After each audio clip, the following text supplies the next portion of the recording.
I've done old school and I need to have some paper here, so just bear with me. I want to take you back to 1999 where I first set foot in Cambodia. I volunteered on a floating medical clinic. The fact that I was not qualified didn't enter my mind. I didn't think it mattered.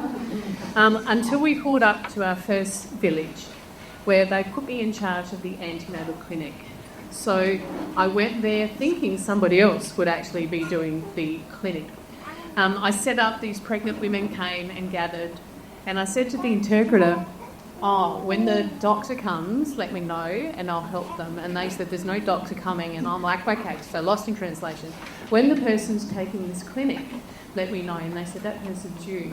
And I said, no, you don't understand, I'm not qualified. There was the link I should have thought about earlier. And they said, but haven't you survived 3 pregnancies and childbirths? And I'm like, yeah. And they said, well, you're the most qualified person here. So at that, I stood up and if I'm honest, probably wasted everybody's time because I wasn't qualified. But I noticed a girl in the audience who had these silent tears streaming down her face. I grabbed the interpreter and ran over to her to apologise. And she looked up at me. She said, my mum died having me. I'm petrified. So later that night, I was back on the floating medical clinic and I felt really angry that actually nobody cared. These people had nothing and they literally had no one. When I had my babies, I had everything and everyone. And I thought, and justice, I just couldn't live with it. It wasn't until I landed back in Adelaide that I decided if nobody else is going to do something, maybe I should.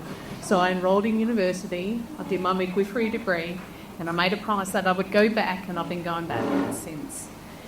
You know, the World Health Organisation lets us know that every day 800 women die through pregnancy and childbirth complications.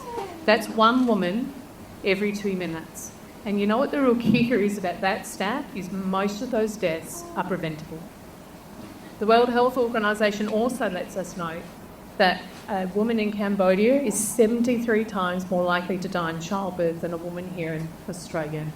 And they've also suggested that if we could upskill the health professional during antenatal, intrapartum birthing and postnatal, we can save lives. So that's where I started. Let's now fast forward to 2019, where I introduced the first point-of-care ultrasound into one health centre in the middle of literally nowhere, Cambodia. Once trained, we arranged the midwives to do a small clinic in this really poor, remote village, just so they can consolidate their skills on these pregnant bellies. That's when we met Sapin. Sapin was 33 weeks pregnant, and this was her first antenatal clinic visit ever. And the only reason she came was because she heard that she could see her unborn baby.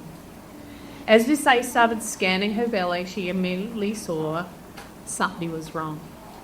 And you see, what Visay found was her Sapin's baby intestines were growing on the outside of her little body.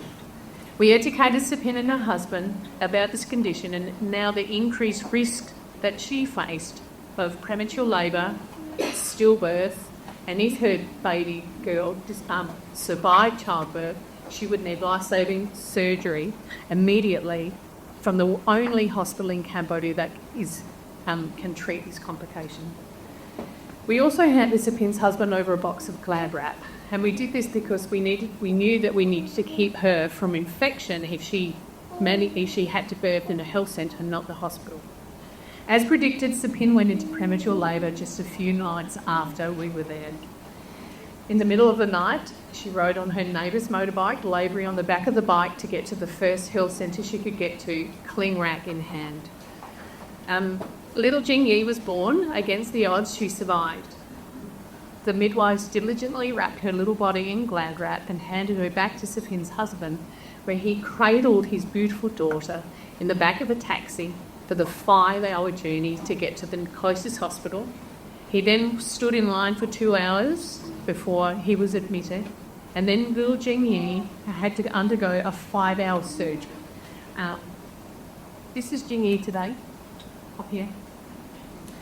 And because of our ultrasound, Jing Yi's condition was found, it was managed, and she survived. If we can now fast forward to 2022, after COVID, we've now introduced point-of-care ultrasound to 15 health centres across 3 provinces, impacting maternal health for 150,000 people. The midwives have scanned over 8,000 scans. We've seen the antenatal attendance increase significantly. We've had over 5,000 births, and the best statistic yet, we've had 0 maternal deaths. It's the only project of its kind in Cambodia, and we've seen that early detection, timely referral and collaborative care saves lives, proving that every scan can be the difference between life and death. Between 2026 and 2028, our goal is to expand into 30 additional health centres. This will increase our total outreach to 45 health centres across 6 provinces with a maternal healthcare service of 1.4 million people. But I can't actually save all these mums alone. I need your help. An investment of just $1,000 will safeguard a mum with one ultrasound scan. $5,000 will provide the point-of-care ultrasound equipment. Just $12,500, that's it. We'll provide the equipment and train every midwife in one health centre.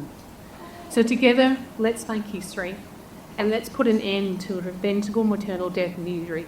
And we can actually do this. We can achieve this in our lifetime. This is something we can stop, because I know that you believe, like I do, that no mother should die giving life.